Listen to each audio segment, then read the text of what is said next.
महाराष्ट्र दिनानिमित्त अकोल्यात राज्याचे कामगार मंत्री आकाश फुंडकर यांच्या हस्ते शास्त्री स्टेडियम येथे ध्वजारोहण करण्यात आले। या संधीवर एक भव्य पोलीस परेड देखील आयोजित करण्यात आली होती। मंत्री फुंडकर यांनी महाराष्ट्राच्या ऐतिहासिक वारसाबद्दल आणि एकतेच्या महत्त्वाबद्दल भाषण केलं। उपस्थित जनतेने उत्साहात ध्वजारोहणाचा समारंभ अनुभवला। आज अकोल्यात विविध सांस्कृतिक कार्यक्रमांचंही आयोजन करण्यात आलं आहे, ज्यामुळे महाराष्ट्र दिनाला विशेष रंगत येणार आहे।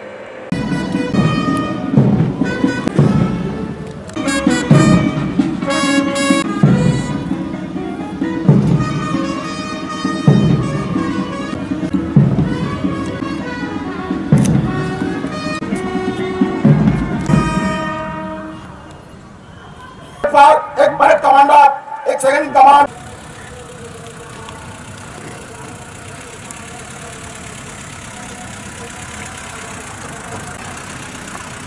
विश्राम।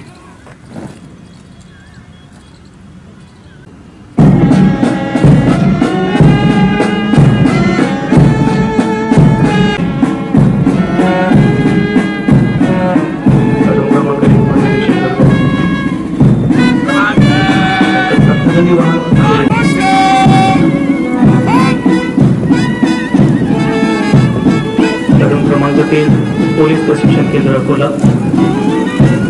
क्रमांक 4 पोलीस प्रशिक्षण केंद्र। अगेन स्लाइड येते इकडे।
एक बड़े कमांडर, एक सेकंड कमांड।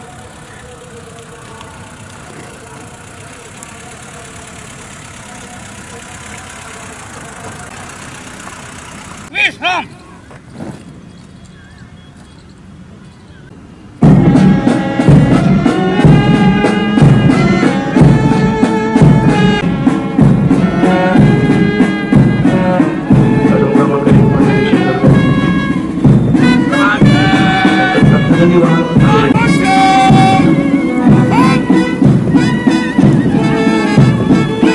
क्रमांक 3 पोलीस प्रशिक्षण केंद्र अकोला। क्रमांक 4 पोलीस प्रशिक्षण केंद्र। अगेन स्लाइड येते इकडे।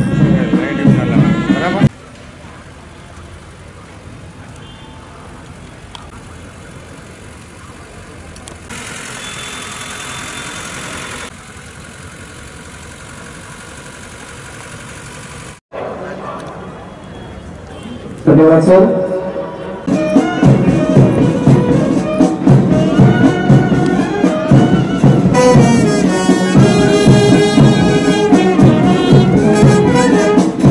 परेड कमांडर राखीव पोलीस निरीक्षक गोविंद साबळे, प्लाटून क्रमांक 1 आणि नेतृत्व करत आहेत पोलीस उपनिरीक्षक दादा हरी बनवे, अकोला पोलीस दल पुरुष। ते राष्ट्रध्वज आणि क्रमांक 3 पोलीस प्रशिक्षण केंद्र अकोला आणि नेतृत्व करत आहेत चंद्रकांत अवस्थी सर, राखीव पोलीस उपनिरीक्षक। हे पथसंचलनाचा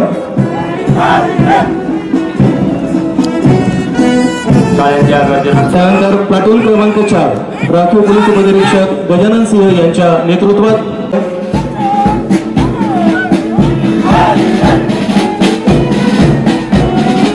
पलटण नायक अशोक इंगळे यांच्या नेतृत्वात राष्ट्रध्वज आणि सन्माननीय अतिथी यांना मान दिले जात आहे।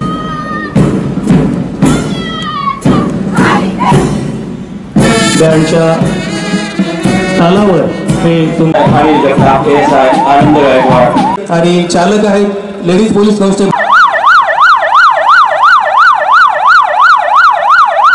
सन्माननीय अतिथींना मानवंदना दे। शुभ दिवस, महाराष्ट्र दिन आणि या दिवशी आजचा हा सुंदर असा सोहळा श्री महाराष्ट्र देशा राकट देशा कणखर देशा आपले कर्तव्य पार पडत असतात आणि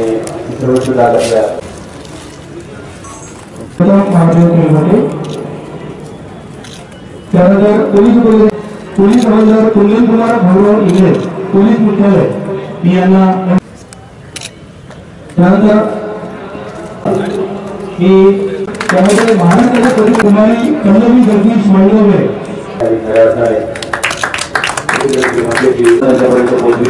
आपल्या सर्वांच्या काळात सुद्धा इथे या संस्थेला इथे सन्मानित करण्यात येत आहे।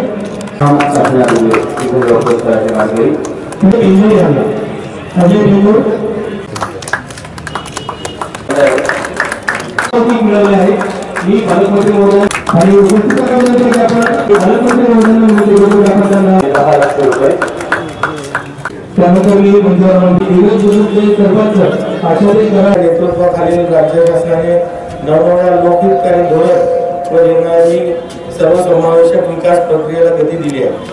सामान्य नागरिकांच्या योजनेत 1,02,167 पात्र शेतकऱ्यांना 643 कोटी 36 लाख रुपये इतका लाभ देण्यात आला।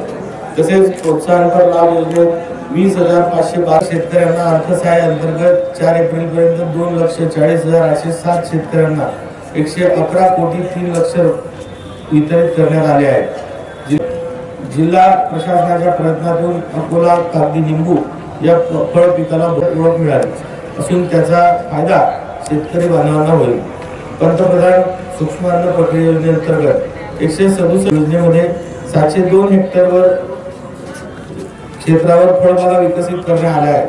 मनरेगामध्ये 1,115 हेक्टर क्षेत्रावर 86 मनुष्य दिन रोजगार निर्मिती करण्यात आली। त्यातून 72,485 कुटुंबांना रोजगार मिळाला। 1,250 हेक्टरवर फळबागा लागवड, 2,798 सिंचन विहिरी, मातोश्री ग्राम समृद्धी योजनेत 162 पांधन रस्ते, 4,37,626 महिलांना लाभ देण्यात आला। क्रांती ज्योती सावित्रीबाई फुले बाल संगोपन योजनेत सुमारे 4,000 लाभार्थ्यांना लाभ मिळाला। कॅप्टिव्ह मार्केट योजनेअंतर्गत अंत्योदय अन्न योजनेच्या 45,664 शिधापत्रिकांना साड्यांचे वितरण करण्यात आले। आत्महत्याग्रस्त शेतकरी 54,978 शिधापत्रिकांना शिवभोजन योजनेत 54 केंद्राद्वारे रोज 5,800 व्यक्तींना शिवभोजन थाळीचे वितरण होते। मुख्यमंत्री अन्नपूर्णा योजनेत रुग्णालयांचे बळकटीकरण करून प्रत्येक जिल्ह्यात कामगार रुग्णालय स्थापन करण्यात येणार आहे। प्राथमिक आरोग्य केंद्रांना राष्ट्रीय मानांकन प्राप्त झाले आहे। टीबी मुक्त ग्रामपंचायत अभियानात जिल्ह्यात 269 गावी जिल्ह्यात पायाभूत सुविधांची उभारणी गतीने होत आहे। गत 2.5 वर्षात रस्त्यांची 895 कोटींची 35 लाख रुपये निधीतून सिंथेटिक बास्केटबॉल मैदानाचे काम प्रगती पथावर आहे। बॉक्सिंग या खेळाचे राज्यस्तरीय प्रगतीवर पथावर आहेत। मुख्यमंत्री बळीराजा 20 सौर योजनेत 55,000हून अधिक प्रधानमंत्री सूर्यघर योजनेत सुमारे 2,000 व्यक्तींना होण्यासाठी कर्तव्याप्रती बांधील होण्याचा संकल्प आपण करूया। जय हिंद, जय महाराष्ट्र।